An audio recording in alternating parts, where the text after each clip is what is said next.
اعوذ باللہ من الشیطان الرجیم، بسم اللہ الرحمن الرحیم۔ عزیز طالبات، السلام علیکم۔ آن لائن لیکچر کے سلسلے میں آپ کی استاد آپ سے مخاطب ہے۔ آج ہم 11ویں کلاس کی کتاب اردو کی کتاب سے ہم غزل پڑھیں گے، جو کہ ہے حیدر علی آتش کی۔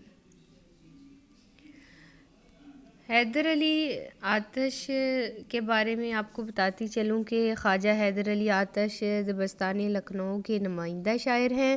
ان کی غزل گوئی ہی سے صحیح معنوں میں لکھنوی دبستان کا آغاز ہوتا ہے، جو دبستانی دہلی سے الگ اپنا مقام رکھتا ہے۔ آتش کی شاعری اگرچہ لکھنؤ میں پروان چڑھی، مگر وہ ایک دہلوی استاد غلام حمدانی موصفی کے شاگرد تھے، اس لیے وہ موصفی کی طرح فحاشی اور ویرانی سے اپنا دامن بڑی حد تک بچائے رکھے۔ زبان و بیان کی شائستگی و صفائی، لکھنوی انداز، حسن تغزل، ثنائے بدائع کا ماہرانہ استعمال، رعایت لفظی، صوفیانہ رنگ اور آتش بیانی ان کے کلام کی بڑی خصوصیات ہیں، مگر اہم ترین خصوصیت یہ ہے کہ ان کے کلام کا لب و لہجہ رجائی ہے اور اس میں عیش کوشی کی بجائے عمل اور جد و جہد کا پیغام ملتا ہے۔ تو آئیے دیکھتے ہیں کہ ہم ان کی غزل آج پڑھیں گے، جو اس میں انہوں نے ان کی آج ہم مشہور زمانہ غزل پڑھیں گے۔ یہ ہے یہ آرزو تھی تجھے گل کے روبرو کرتے، اور یہ ان کی بہت مشہور غزل ہے، جو کہ بہت مشہور جو گائک ہیں انہوں نے اس کو گایا بھی ہے، اور آپ نیٹ سے نکال کے دیکھ سکتے ہیں کہ یہ کس نے گائی ہے۔ یہاں سے آپ کو غزل کا صحیح تلفظ جو ہے وہ سننے کو ملے گا۔ آئیے ہم دیکھتے ہیں غزل کی طرف کہ غزل کیا ہے اور اس میں کون کون سے اشعار ہیں۔ آپ کی یہ جو حیدر علی آتش کی جو غزل ہے یہ 5 اشعار پر مشتمل ہے۔ غزل کچھ یوں ہے: یہ آرزو تھی تجھے گل کے روبرو کرتے، ہم اور بلبلِ بے تاب گفتگو کرتے، پیامبر نہ میسر ہوا تو خوب ہوا، زبان غیر سے کیا شرح آرزو کرتے، میری طرح سے مہ و مہر بھی ہیں آوارہ، کسی حبیب کی یہ بھی ہیں جستجو کرتے، ہمیشہ میں نے گریباں کو چاک چاک کیا، تمام عمر رفو گر رہے رفو کرتے، نہ پوچھ عالم برگشتہ طالعی آتش، برستی آگ جو بارہ کی آرزو کرتے۔ آئیے ہم دیکھتے ہیں سب سے پہلے شعر کی طرف، جو کہ کچھ یوں ہے کہ یہ آرزو تھی کہ تجھے گل کے روبرو کرتے، ہم اور بلبلِ بے تاب گفتگو کرتے۔ یہ جو آپ کو شعر سامنے نظر آ رہا ہے، اس شعر میں شاعر نے آرزو سے مراد خواہش کو لیا ہے، اور اس میں شاعر بتاتا ہے کہ یہ شاعر کی یہ خواہش تھی کہ وہ اپنے محبوب کے سامنے بلبل کو بٹھا دیتا، گل گلاب کا پھول، روبرو آمنے سامنے، بلبل بے تاب بے چین یا بے قرار بلبل، گفتگو کرنا بات چیت کرنا۔ یہاں پہ شاعر نے اس شعر میں صنعت لف و نشر مرتب کو استعمال کیا ہے۔ اس صنعت کے تحت شاعر پہلے مصرعے میں ایک بات لف یعنی لپیٹ دیتا ہے، جبکہ دوسرے مصرعے میں نشر یعنی پھیلا دیتا ہے۔ یہاں پہلے مصرعے میں محبوب اور گل کے ذکر سے بات لف ہو گئی ہے، دوسرے مصرعے میں عاشق اور بلبل کے ذکر سے نشر ہو گئی ہے۔ چونکہ مصرع اول کی ترتیب مصرع ثانی میں قائم ہے، لہٰذا یہ لف و نشر مرتب ہوئی۔ اردو شاعری میں محبوب کے ساتھ گل کو بھی خوبصورتی کا مرقع سمجھا جاتا ہے، چنانچہ محبوب کے حسن کو نمایاں کرنے کے لیے اکثر محبوب کے لب و رخسار کو پھول کی پتیوں کے مقابل لایا گیا ہے اور دونوں کی مشترک صفات کی تعریف کی گئی ہے۔ مثلاً میر تقی میر کہتے ہیں کہ ناز کی اس کے لب کی کیا کہیے، پنکھڑی گلاب کی سی ہے۔ اور آپ اکثر دیکھتے ہیں شاعری میں کہ محبوب کے حسن کی جگہ جگہ تعریف کی گئی ہے اور مختلف طریقوں سے یہ تعریف کی گئی ہے، کسی نے کچھ کہا ہے اور کسی نے کچھ کہا ہے۔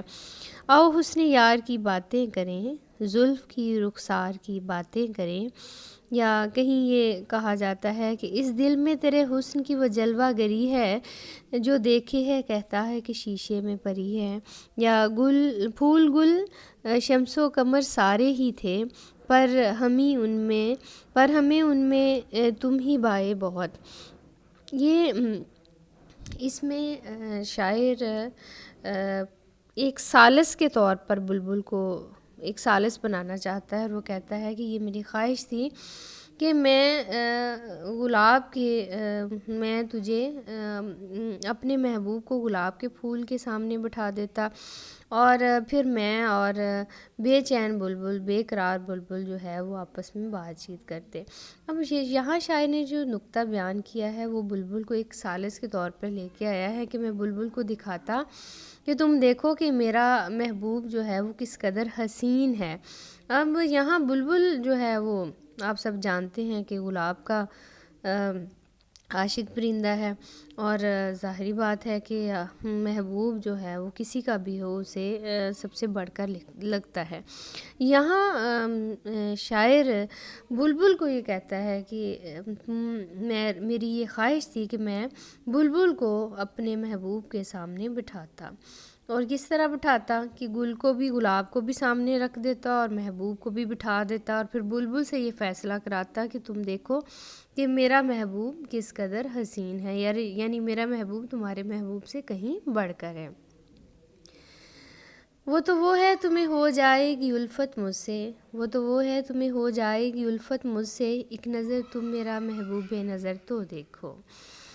اور یہاں شاعر نے جو کہا ہے کہ میں اور بے قرار بلبل باتیں کرتے، یعنی محبوب اور گلاب دونوں کی مشترک صفات کی بنا پر شاعر نے کہا ہے کہ ان کو آمنے سامنے بٹھا دیتے، اور بلبل اور عاشق ان دونوں میں مشترک صفات پائی جاتی ہیں، بے قراری، بے چینی، اور یہ دونوں عاشق ہیں، لہٰذا ان دونوں کے دکھ درد جو ہیں وہ مشترک ہیں۔ لہٰذا شاعر یہاں کہتا ہے کہ میں اور بے قرار بلبل جو ہے وہ باتیں کرتی ہیں۔ آندلیم مل کے کریں آہو زاریاں، آندلیم مل کے کریں آہو زاریاں، تو ہائے گل پکار میں چلاؤں ہائے دل۔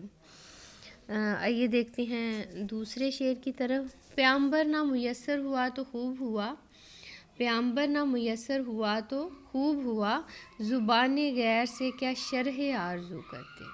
پیامبر نہ میسر ہوا تو خوب ہوا، زبان غیر سے کیا شرح آرزو کرتے۔ پیامبر پیغام لے جانے والا، یعنی قاصد، میسر ہوا ملنا، دستیاب ہونا، خوب ہوا اچھا ہوا، زبان غیر سے دوسروں کی زبان سے، یعنی غیروں کی زبان سے یا اجنبی شخص کی زبان سے، شرح آرزو یعنی خواہش کی وضاحت۔ یہاں اس شعر میں شاعر نے پیامبر جو قاصد ہے اس کے بارے میں بات کی ہے کہ عاشق کو محبوب تک جنون کی خبر پہنچانے کے لیے قاصد اگر نہیں ملا تو بہت اچھا ہوا۔ وجہ اس نے بتائی ہے دوسرے مصرے میں کہ کوئی دوسرا شخص عاشق کے صحیح جذبات کی ترجمانی نہیں کر سکتا، یعنی جس طرح سے کہ وہ شخص خود اپنے جذبات کی ترجمانی کر سکتا ہے، کوئی دوسرا جو ہے وہ اس کے جذبات کی جو ہے وہ عکاسی نہیں کر سکتا۔ یہاں اب شاعر نے پیامبر کا ذکر کیا ہے قاصد کا، اور اردو شاعری کی روایت میں قاصد جو ہے وہ ایک بڑا اہم کردار ہے، اور جب محبوب دستیاب نہیں ہوتا یا میسر نہیں ہوتا تو پھر اس صورت میں نامہ بر کو ڈھونڈا جاتا ہے، خط لے جانے والے کو لے کر پیغام رساں کو ڈھونڈا جاتا ہے، اور عاشق نے بھی یہی کام کیا ہے، اس نے پیامبر یعنی قاصد کو ڈھونڈا ہے، اور جب اسے قاصد نہیں ملا تو وہ کہتا ہے کہ یہ بہت اچھا ہوا۔ کیوں اچھا ہوا؟ وہ کہتے ہیں کہ اچھا ہو گیا کہ اب دوسروں کی زبان سے یعنی میں اپنی جو خواہش ہے اس کی وضاحت کیا کرتا، یعنی ہو سکتا ہے پیغمبر میرا پیغام لے تو جاتا لیکن وہ اس طرح سے پہنچاتا نہ جس طرح سے کہ میرے جذبات ہیں، یا اگر وہ پہنچا تو دیتا لیکن اس میں وہ اس میں وہ جذبات نہ ہوتے جو کہ میرے صحیح جذبات کی ترجمانی کر سکتے، یا وہ پہنچا تو دیتا لیکن وہ اس میں کوئی رد و بدل کر دیتا، یعنی دوسرے زبان کی یہاں پہ شاعر نے کہا ہے کہ اگر پیغمبر نہیں ملا تو اچھا ہو گیا۔ اب قاصد کے بیاں کا اے امجد کیوں کر ہو اثر ان کے دل پر، قاصد کے بیاں کا اے امجد کیوں کر ہو اثر ان کے دل پر، جس درد سے تم خود کہتے ہو اس طرز بیاں سے کون کہے۔ وہ کہتے ہیں کہ قاصد نہیں یہ کام تیرا اپنی راہ لے، اس کا پیغام دل کے سوا کون لا سکے۔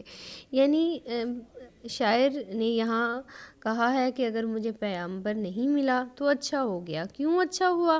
کیونکہ اب میں دوسروں کی زبان سے، غیروں کی زبان سے اپنی خواہش کی وضاحت کیوں کرتا، کیونکہ یہ میرا اور میرے محبوب کا دل کا معاملہ ہے، لہٰذا کوئی تیسرا شخص جو ہے وہ اس میں مداخلت نہیں کر سکتا۔ محبت تیرا میرا مسئلہ ہے، زمانے کو شریک راز مت کر۔ آئیے دیکھتے ہیں تیسرے شعر کو۔ میری طرح سے مہ و مہر بھی ہیں آوارہ، میری طرح سے مہ و مہر بھی ہیں آوارہ، کسی حبیب کی یہ بھی ہیں جستجو کرتے۔ میری طرح سے مہ و مہر، ماس چاند واو اور مہر سورج، آوارہ پھرنا ادھر ادھر پھرنا، حبیب دوست، جستجو تلاش۔ تیسرا جو شعر ہے اس میں شاعر آتش جو ہیں وہ یہ کہتے ہیں کہ ایسے لگتا ہے کہ عاشق جو ہے عاشق کی طرح چاند اور سورج بھی مارے مارے پھر رہے ہیں، لگتا ہے کہ وہ بھی کسی گمشدہ محبوب کی تلاش میں ہے۔ اس شعر میں شاعر نے صنعت حسن تعلیل استعمال کی ہے۔ اس صنعت میں کسی کام کی کوئی ایسی وجہ بیان کی جاتی ہے جو حقیقی نہیں ہوتی، لیکن اس قدر خوبصورتی سے بیان کی جاتی ہے کہ طبیعت خوش ہو جاتی ہے اور اس پہ یقین کرنے کو دل چاہتا ہے۔ یہاں چاند اور سورج کی گردش کی وجہ یہ بیان کی گئی ہے کہ چونکہ ان کا محبوب ان کی آنکھوں سے اوجھل ہے، لہٰذا یہ اس کی تلاش میں ادھر ادھر مارے مارے پھر رہے ہیں۔ حالانکہ یہ تو فطری سی بات ہے کہ چاند اور سورج گردش کرتے ہیں، یہ فطرت کے اصولوں کے مقررہ پیمانوں پر چل رہے ہیں، لیکن شاعر نے یہاں ان کی وجہ یہ کہا ہے کہ وہ محبوب کو تلاش کر رہے ہیں۔ چنانچہ شاعر کے مطابق جس طرح عاشق جذبات سے بے قابو ہو کر مارا مارا جنگلوں میں پھرتا ہے، اپنی محبوب کی تلاش کرتا ہے، صحراؤں میں پھرتا ہے، بالکل ایسے ہی چاند اور سورج بھی محبوب کی تلاش میں جگہ جگہ پھر رہے ہیں۔ بقول کسی شاعر کے یہ بے جواز نہیں مہر و ماہ کی گردش، یہ بے جواز نہیں مہر و ماہ کی گردش، کسی کی چاہ انہیں در بدر پھراتی ہے، کسی کی چاہ انہیں در بدر پھراتی ہے۔ قتیل شفائی کہتے ہیں میں ہی نہیں ہوں شیدا دنیائے رنگ و بو میں، میں ہی نہیں ہوں شیدا دنیائے رنگ و بو میں، یہ چاند اور یہ تارے سب ہیں قتیل اس کے، یہ چاند اور یہ تارے سب ہیں قتیل اس کے۔ چاند ستاروں سے کیا پوچھوں کب دن میرے پھرتے ہیں، چاند ستاروں سے کیا پوچھوں کب دن میرے پھرتے ہیں، یہ تو بیچارے خود ہیں بیکاری ڈیرے ڈیرے پھرتے ہیں۔ یہاں شاعر نے کہا ہے کہ چونکہ عاشق جو ہے ہجر میں، محبوب کے ہجر میں اس میں بے چینی پائی جاتی ہے اور وہ دیکھنے کے قابل ہوتی ہے، لہٰذا وہ اس کی جدائی میں تڑپتا ہے، مارا مارا پھرتا ہے، اسے ایک پل بھی سکون میسر نہیں ہوتا، لہٰذا وہ کہتا ہے کہ جس طرح بے چینی میں وہ پھر رہا ہے اپنے محبوب کو ڈھونڈ رہا ہے، اسی طرح چاند اور سورج بھی اپنے خالق کو یا اپنے محبوب کو، اپنے پیدا کرنے والے کو ڈھونڈ رہے ہیں۔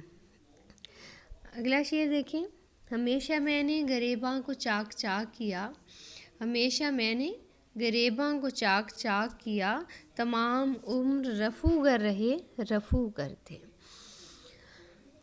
چاک چاک کرنا، پھاڑنا، چاک چاک کرنا پھاڑنا، اور رفو گر پھٹے ہوئے کو سینے والا، یعنی خیر خواہ یا دوست یا ہمدرد، اور یہاں پہ شاعر نے شعر میں چاکِ گریباں کی شعری روایت کو بیان کیا ہے۔ دراصل اس کے درپردہ شاعر دیوانگی کی انتہا کو پیش کر رہا ہے۔